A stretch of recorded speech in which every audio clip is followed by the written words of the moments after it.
Rafu, it is Shea back again, and today I am with Dr. Alan Goldhamer. I call him Dr. G. I don't know how he likes that or not. Besides being the best, most incredible chiropractor I've ever had the opportunity to see in my life, he also is the founder and director of True North Fasting and Health Center here in Santa Rosa, where I live. It's one of just a handful of water fasting facilities in the country. Can you just tell people a little bit about, well, introduce yourself and then tell a little bit about your center?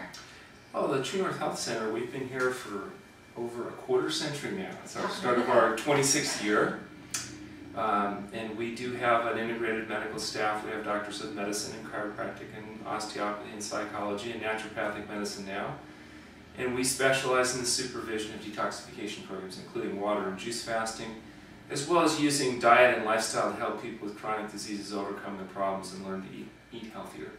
Well, since your specialty is really like knowing what to feed people to get them well and knowing when to stop feeding them to get them well. And I've had the opportunity to do a little bit of water fasting with your supervision, sort of. I know you would have rather I had been here, but you were gracious enough to supervise me long distance.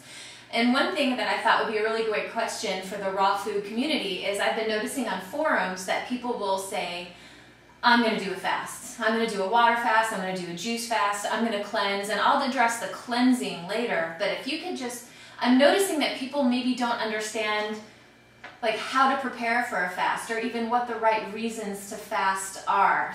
They're not scheduling for it, they're going about their normal daily activity, they're just doing it to drop weight, so maybe you could address that a little bit. Well, I think that's a very important area. The idea is that the body is always generating byproducts of metabolism and toxins and getting exposed, and the body's always trying to detoxify.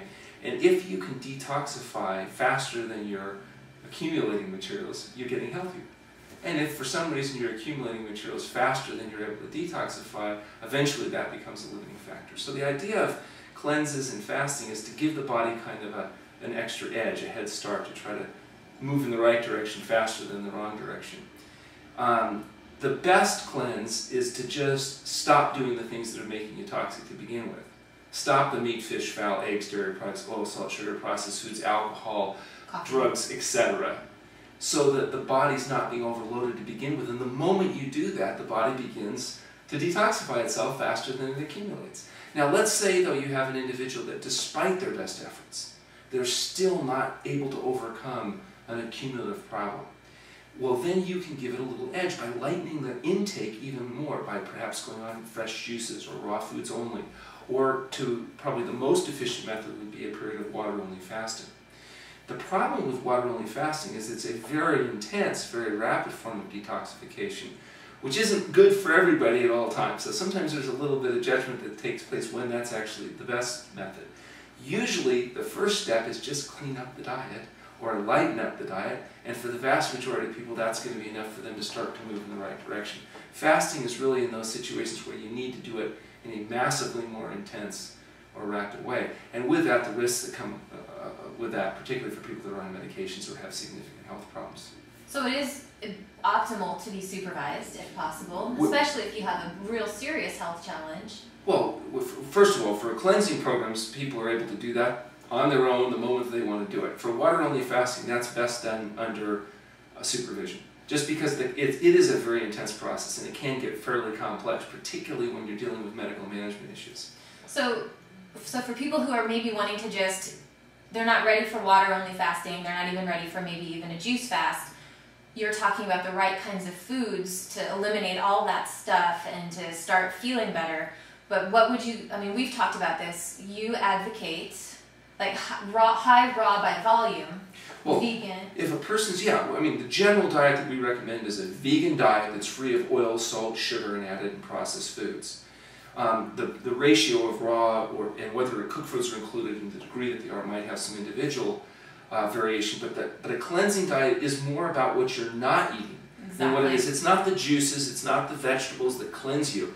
It's not overloading the system with all that processed material. In other words, don't be drinking your coffee and eating lots of sugar, but having your juice and thinking that juice is doing anything inside that environment. And if you're really serious about cleansing, realize it's not just food. Are you getting the rest you need? Are you in an emotionally and physically supportive environment that allows the body to heal faster than it's getting sick?